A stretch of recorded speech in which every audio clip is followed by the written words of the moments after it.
오늘 이제 결론의 말씀을 드릴 그런 순서가 되었습니다. 이제 셋째 주가 되었어요. 이제 그 한 가지 주제를 가지고 이제 셋째 주 하게 되는데 이제 결론을 말씀드릴 겁니다. 부활과 휴거를 위한 단 한 가지 절대 기준. 첫 설교 때 말씀드린 것처럼 너무 주제넘게 거창한 제목을 기도하면서 정하게 되었습니다. 그 이유는 제가 이 주제에 맞게끔 설교할 수 있는 그런 사람이라서가 아니라 그만큼 부활과 휴거가 중요한 것이라는 것을 전하기 위해서입니다. 단 한 가지 기준뿐이에요. 우리의 구원은 태초 전부터 그리고 지금 이 순간까지 하나님 아버지께서 예비하신 그 기준은 단 한 가지입니다. 우리 주 예수 그리스도. 요한사도의 아주 명쾌한 그 결론과 같이 아들이 있는 자는 생명이 있고 아들이 없는 자는 생명이 없다고 요한일서 5장에 말씀하고 계십니다. 또한 예수님께서도 요한복음 6장에 아주 명쾌하게 말씀하고 계십니다. 너희가 나의 살을 먹지 아니하고는 너희가 나의 피를 마시지 아니하고는 너희 속에 생명이 없다. 너희가 나의 살과 피를 먹음으로 너희가 영생을 취하였다고 말씀하고 계시는 거예요. 사실 이 말씀 한마디가 그 결론입니다. 그 똑같은 단 한 가지의 결론이 말씀 전체에 나타나고 있는 것입니다. 성경 66권이 그 내용의 그 많은 성경 구절이 단 한 가지 결론을 이야기하고 있습니다. 무엇입니까? 우리 주 예수 그리스도. 바로 그 예수 그리스도의 죽으심을 본받아 연합하는 것이야말로 부활과 휴거에 이르는 단 한 가지 절대 기준인 것입니다. 예수 그리스도와 연합한 자가 되는가? 아니면 세상과 연합하는 자가 되는가? 자기의 욕심을 따라서 이 세상에서 원하는 것과 연합하는 자가 되는가? 아니면 복음의 삶으로 예수 그리스도와 연합한 자가 되는가? 바로 이것입니다. 바울 사도는 고린도전서 6장 말씀에 창기와 합하는 자는 한 영이니라. 동시에 주와 합하는 자는 한 영이니라. 바로 주와 합하는 것 그리고 그분과 한 영이 되므로 그 부활과 휴거에 이르는 것 바로 예수 그리스도와 합하는 것입니다. 어디까지요? 그의 죽으심까지 합하는 것. 그것이 부활과 휴거를 위한 단 한 가지 절대 기준입니다. 우리는 잘 알고 있어요. 못이 막 박히도록 제가 반복해서 말씀을 드렸기 때문입니다. 믿음이 있지만 구원받을 수 없는 믿음이 있고 구원받는 믿음이 있어요. 바울 사도께서 로마서 12장 말씀에 보게 되면 너희의 그 믿음의 분량대로 지혜롭게 생각하라 하신 말씀이 있어요. 믿음은 분량이 있습니다. 믿음은 자라기도 합니다. 그 믿음은 쇠퇴하기도 합니다. 오늘 결론은 예수 그리스도와 합하는 그것인데 예수 그리스도의 어디까지냐면 그의 죽으심까지 합하는 것. 그것이 바로 오늘 이 주제의 결론인 것입니다. 예수님께서 제자들에게 이렇게 말씀하셨지 않습니까? 마태복음 26장에 보게 되면 너희가 오늘 밤 다 나를 버리리라. 그랬을 때 제자들은 그거에 동의하지 않습니다. 베드로는 직접 예수님께 말을 하지 않습니까? 다른 사람은 몰라도 저는 예수 당신께서 죽으시는 곳까지 함께 하겠습니다. 주님을 부인하지 않겠습니다. 예수님은 그것에 대해 다시 한번 베드로 한 개인에게 말씀을 주시지 않습니까? 네가 닭 울기 전에 3번 나를 부인할 것이다. 베드로는 다시 변명을 합니다. 아닙니다. 주님의 죽으시는 곳까지 제가 함께 하겠습니다.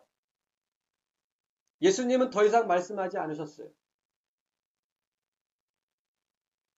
진리가 지난주에 말씀드린 것처럼 진리가 이렇다라고 말씀하고 있는데 인간은 그렇지 않습니다. 하나님은 너희가 나를 다 부인하리고 도망가리라 버리리라 이렇게 말씀하시는데 인간들은 아닙니다. 이것이 마태복음 26장에 나와 있는 말씀이에요. 하지만 그 전에 예수님께서는 제자들에게 이렇게 말씀하십니다. 너희 믿음이 떨어지지 않도록 내가 기도하였노라. 믿음이 있다고 말씀하고 계세요. 심지어는 마태복음 14장에 보게 되면 물에 빠져가는 그 베드로를 즉시 손을 내밀어 그를 들어 올리시면서 이 믿음이 적은 자요. 믿음이 있다고 말씀하고 계세요. 그런데 그 믿음은 예수 그리스도를 버리는 믿음이에요. 무엇을 위해서? 자기의 생명을 위해서. 자기를 위해서 예수를 버리는 그 믿음은 구원에 이를 수 없습니다. 바로 그 믿음이 구원받을 수 없는 믿음, 세상을 원하는 믿음, 자기를 위한 믿음. 아브라함이 창세기 16장에 보게 되면 이스마엘을 낳습니다. 하갈 사이에서 이스마엘을 낳아요. 하지만 바로 그 앞에 그 15장에 보게 되면 하나님께서 아브라함에게 그 믿음을 보고 의로 여기셨다고 나와 있어요. 그런데 바로 머지않아서 그 하나님께서 주신 그 언약을 자기 힘으로 이루려고 인간적인 방법으로 이스마엘을 낳는 거예요. 하나님의 언약은 사람의 힘으로 이룰 수 없습니다. 주신 분도 하나님이시고 그것을 이루시는 분도 하나님이에요.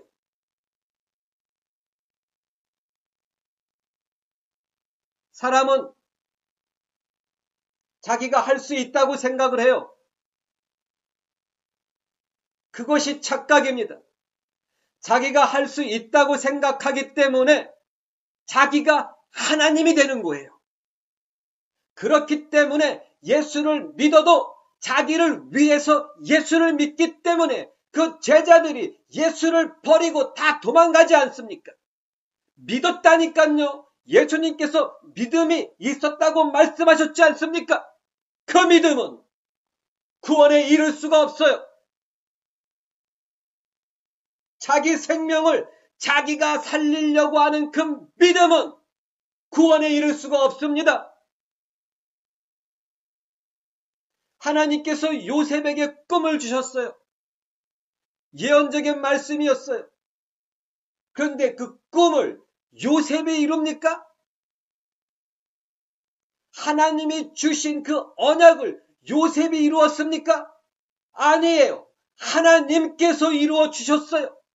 심지어는 이 요셉은 하나님이 주신 그 꿈과 언약 자체를 완전히 잊어버렸어요.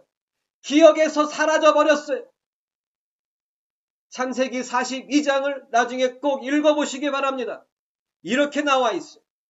그 꿈을 생각하고 자신의 형제들이 와가지고 자기에게 엎드려 무릎 꿇고 절하는 그 모습을 바라보면서 그 꿈이 그때 기억난 거예요. 요셉은 그 순간까지 단 한 번도 그 꿈을 이루려고 해본 적도 없었고 이룰 수도 없었고 그 생각에서 완전히 사라져 버렸어요.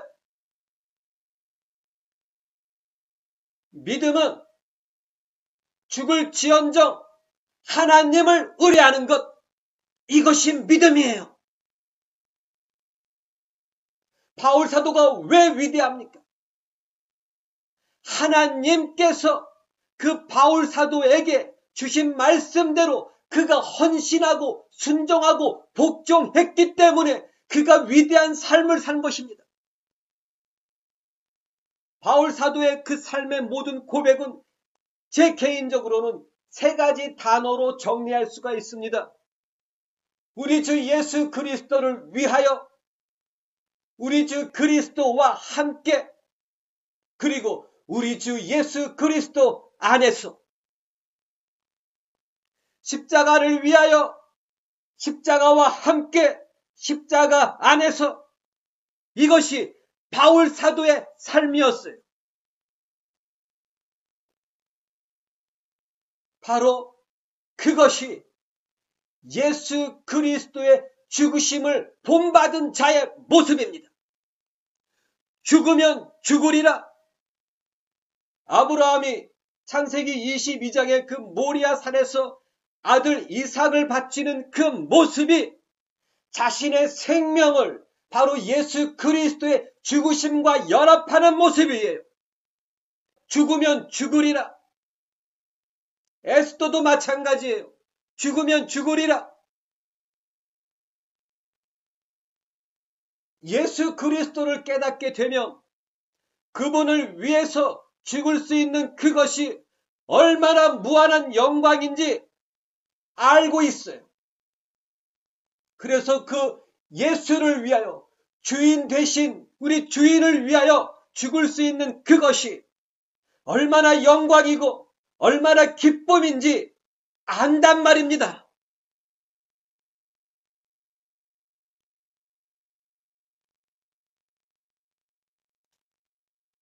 이 다섯 처녀, 어리석은 다섯 처녀는 기름을 준비하지 못했어요. 기름이 모자랐어요.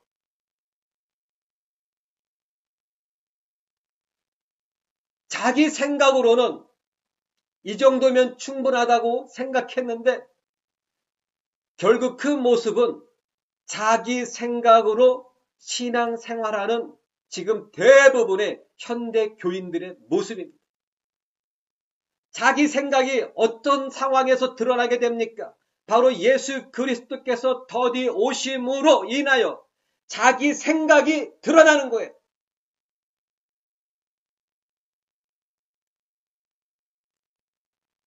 우리의 삶에서 고난이 있어요. 어려움이 있어요. 바로 그때에 우리들은 고민하게 됩니다. 어떻게 할 것인가?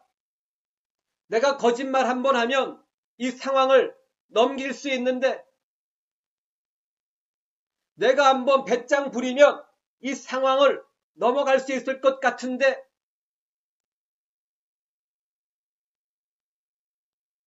자기 생각을 따라가면 그것은 바로 멸망으로 가는 길입니다.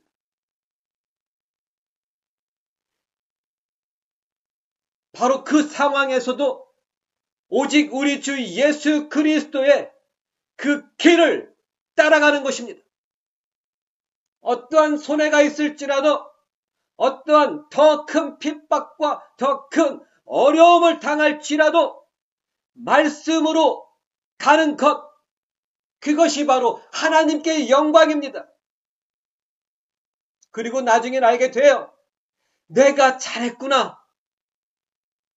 내가 잘했어. 그게 예수 믿는 기쁨이에요. 내가 손해를 보고 내가 더 큰 어려움에 처할지라도, 심지어는 많은 사람들이 비방하고 모함할지라도 입을 다물고 예수 그리스도만 바라보며 인내하는 거예요. 예수 그리스도만 바라보며 기뻐하는 거예요. 예수 그리스도만 바라보며 감사하며 기도하시기 바랍니다. 그것이 바로 예수 믿는 기쁨이에요. 세상 사람들에게는 없어요. 오직 예수가 있는 사람들에게만 있는 그 소중한 기쁨. 할렐루야. 이것이 기쁨이 되어야 돼요. 이것이 우리의 성품이 되어야만 합니다. 그래야 예수 그리스도의 죽으심을 본받아 연합한 자가 될 수 있어요. 바로 죽음을 놓고 나의 생명이냐 아니면 예수 나를 선택할 때에 할렐루야 감사합니다 기뻐하며 예수를 선택하는 거예요.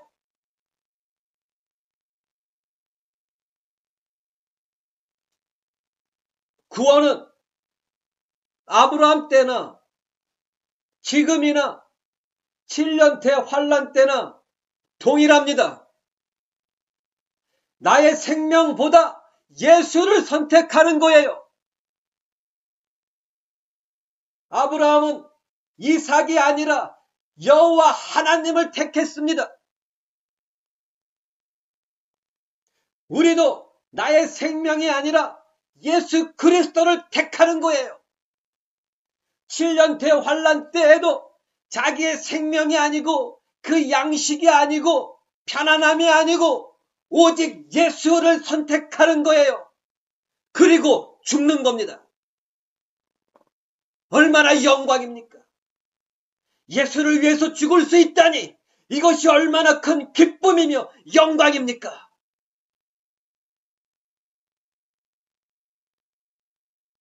다섯 처녀는 어리석은 다섯 처녀는 자기 생각으로 신앙생활을 한 사람입니다. 환난 중에 고난 중에 어려움 중에 그 자기 생각이 드러나게 되어 있어요. 그때 빨리 무릎을 꿇고 자기 생각을 끊어버리고 복음으로 가야 합니다. 결단이 필요한 거예요. 믿음은 결단이에요. 무슨 결단입니까? 예수 그리스도를 믿고 그 복음을 믿기 때문에 나를 포기하는 결단, 세상을 포기하는 결단.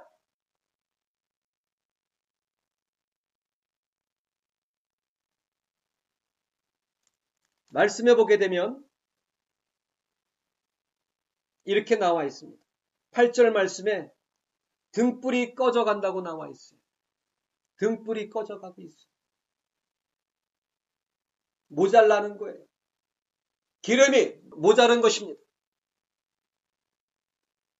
자기 생각이 들어가면 들어갈수록 그 신앙은 거룩함에서 모자르게 되어 있어요. 하나님이신 우리 주 예수 그리스도께서 오늘 밤 너희가 나를 다 버리리라 하셨는데 자꾸 자기 생각으로 들이대는 것, 그것은 계속 모자르는 거예요. 베드로에게도 네가 다 울기 전에 나를 3번 부인하리라. 그 진리 앞에 계속 들이대는 거예요. 계속 모자르는 거예요. 무조건 진리 앞에 우리는 무릎을 꿇고 마리아와 같은 고백을 해야 합니다. 주의 계집 종입니다. 말씀대로 내게 이루어질 것입니다. 이게 믿음이에요.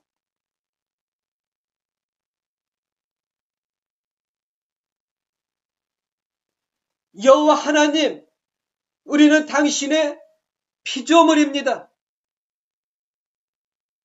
주의 말씀대로 우리의 삶에 이루어질 것입니다. 그렇기 때문에 자기 생각을 포기하는 것, 그것이 자기를 부인하고 세상을 내려놓는 거예요. 이 마음에서 자기를 내려놓는 것이 자기를 부인하고 세상을 부인하는 것입니다. 그래서 바울 사도께서는 로마서 6장 그 말씀, 저는 개인적으로 이 로마서 6장을 너무나 사랑합니다. 왜냐하면 너무 달기 때문에.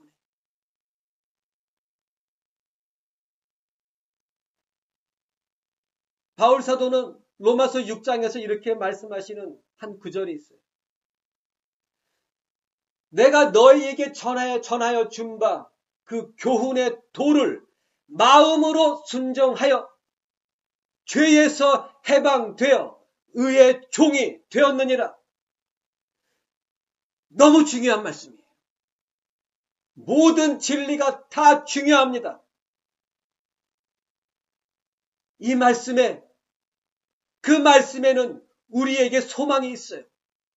너희가 죄에서 해방되어 의의 종이 되었느니라. 죄에서 지금 해방되었다고 말씀하고 있어요.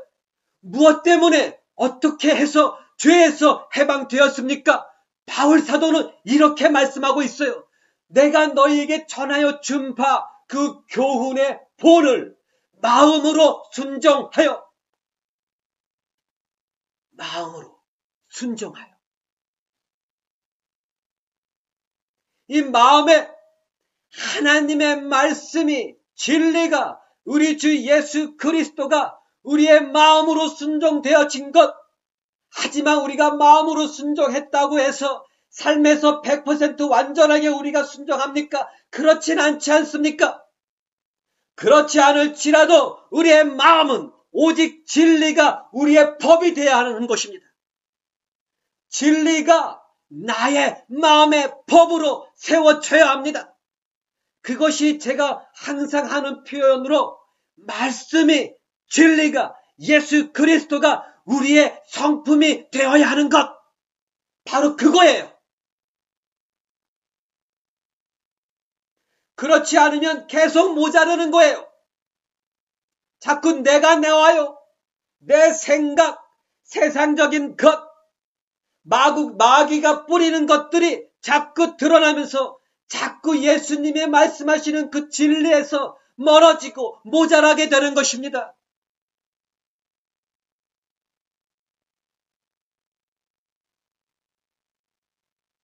진리가 이렇다고 그러면 무조건 우리의 마음은 아멘, 그렇습니다. 그리스도 예수 안에서는 예만 있으며 아멘으로 하나님께 영광을 돌리느니라. 우리의 마음이 무조건 말씀 앞에, 진리 앞에 아멘, 아멘 함으로 이 마음이 진리를 온전히 순종할 때에 바로 그것 자체가 하나님께 영광이며 죄에서 해방되어진 것입니다. 마음에서 해방되어짐으로 이젠 삶에서 싸워나가면서 성화의 삶을 살아가는 거예요. 삶이 완벽하다는 얘기를 하는 것이 아니라 우리의 마음에선 완벽하게 완전하게 이 말씀 앞에 무릎 꿇고 아멘 해야 된다고 하는 것입니다. 이 다섯 처녀는 자기 생각으로 진리 앞에 자기의 생각을 자꾸 주장했기 때문에 모자른 거예요. 고난 중에, 환난 중에, 그리고 부유한 자들은 눈앞에 돈이 있기 때문에 돈으로 할 수 있는 것들이 너무나 많은 거예요. 자신을 명품으로 휘감고 싶겠죠. 그 유혹에서 그 유혹을 떨쳐버려야만 합니다.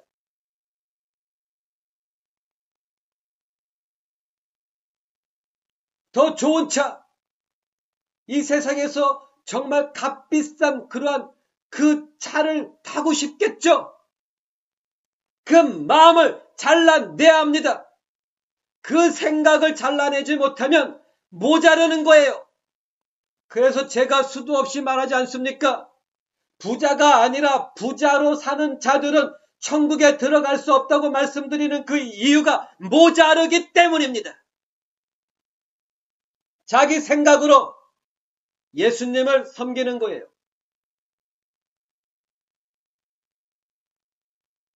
예수가 있는데, 십자가가 있는데 어떻게 예수 외에 다른 것을 원할 수 있을까?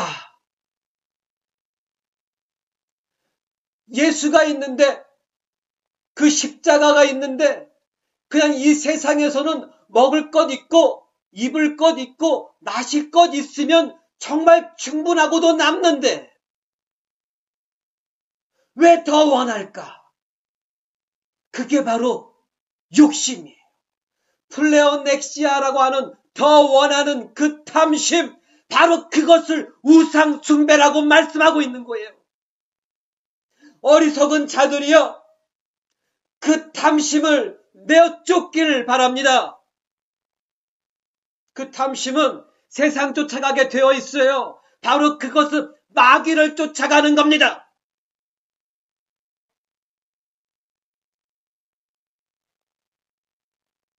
13절 말씀에 그런즉 깨어있으라 말씀하고 있어요. 깨어있습니까? 제가 항상 드리는 말씀이 이거지 않습니까? 기도하지 않으면 죽습니다. 그 어느 누구도 자기의 기도의 분량을 뛰어넘어서 살 수 없습니다.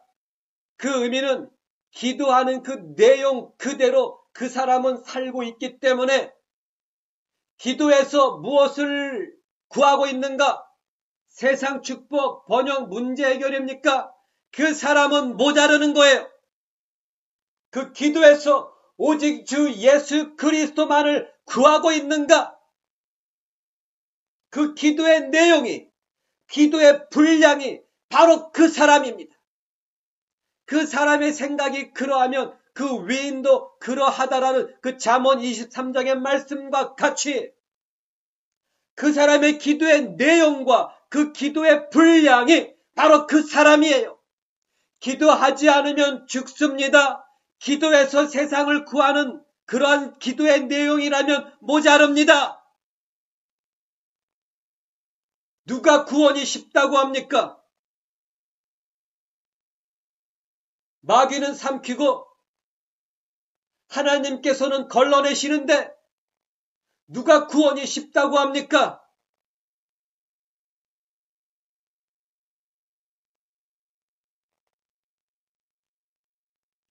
깨어 있으시길 바랍니다. 예수님께서는 항상 기도하여 깨어 있으라. 시험에 들지 않도록 깨어 있어 기도하라.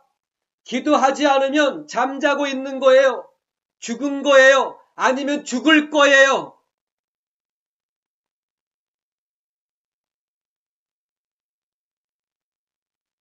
기도하는 사람은 오직 우리 주 예수 그리스도만을 구하며 바라보며 기도하는 사람은 예수만을 원하게 되어 있어요. 제가 나중에 기도에 대해서 말씀을 전할 거예요. 정말 놀라운 하나님의 은혜가 있어요. 알게 되면 깜짝 놀랄 겁니다. 와, 그래서 이렇게 기도하라고 하셨구나. 깜짝 놀랄 거예요.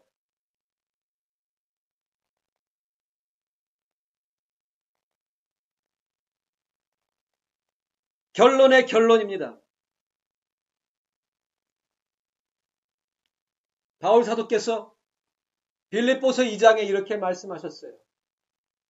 너희 안에 이 마음을 품을지니 우리 주 예수 그리스도의 마음이다.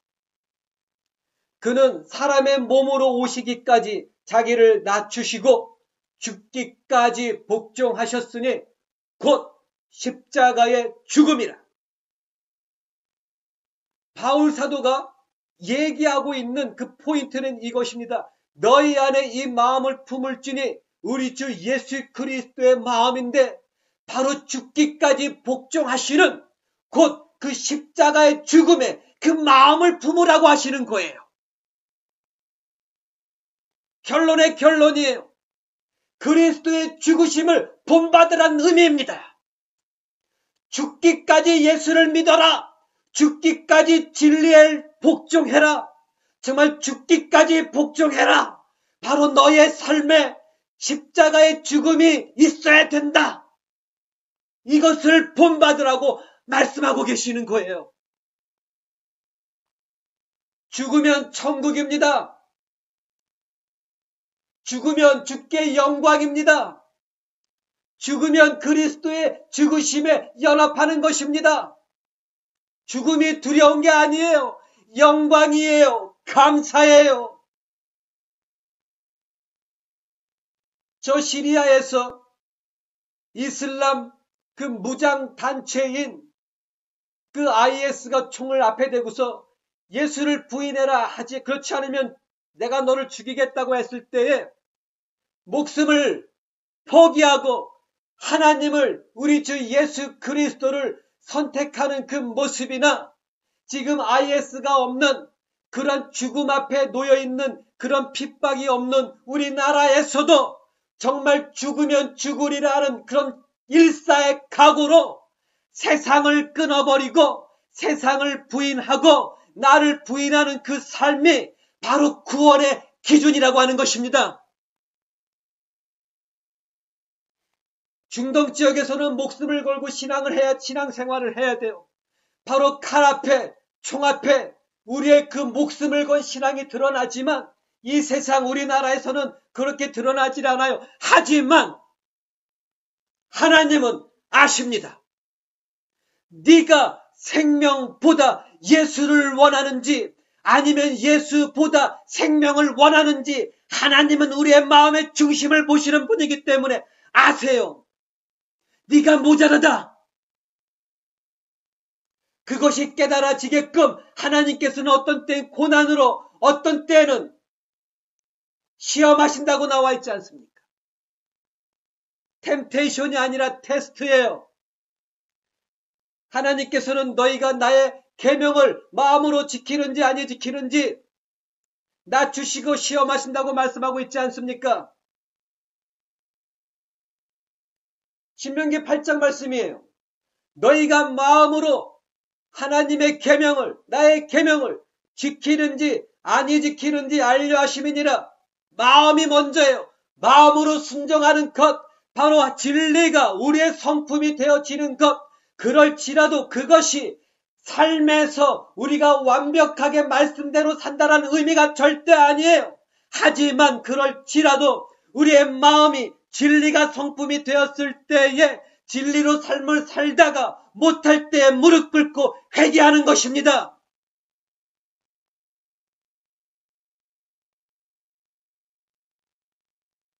하나님은 아세요.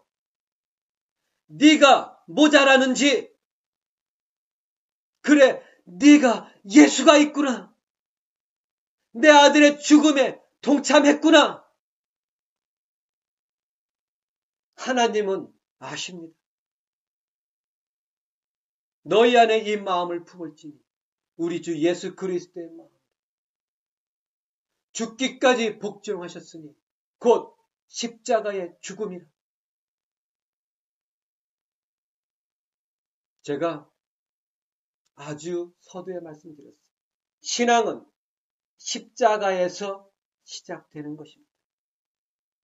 그리고 십자가에서 생활하는 것입니다.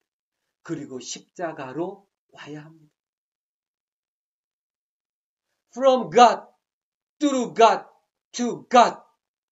하나님으로부터, 하나님으로 인하여, 하나님께로, 십자가로부터, 십자가로 인하여, 그리고 십자가로. 이것이 신앙입니다.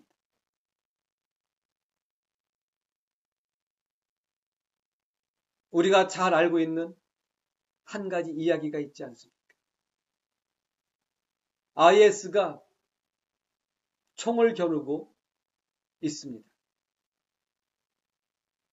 한 아이예요.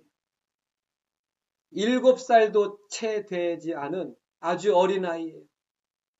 얻어 터져가지고 얼굴은 피투성이에요. 예수를 부인하라고 하는 것이었어요. 입을 꼭 다물고 있습니다. 아무 말도 하지 않아요. 그러니까 이 IS가 총을 겨누고 예수를 부인하라고 합니다.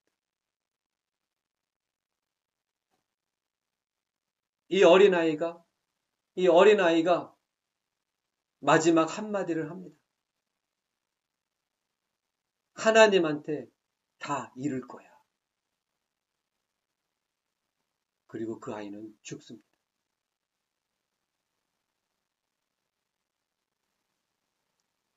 예수님을 위하여 죽을 수 있습니까?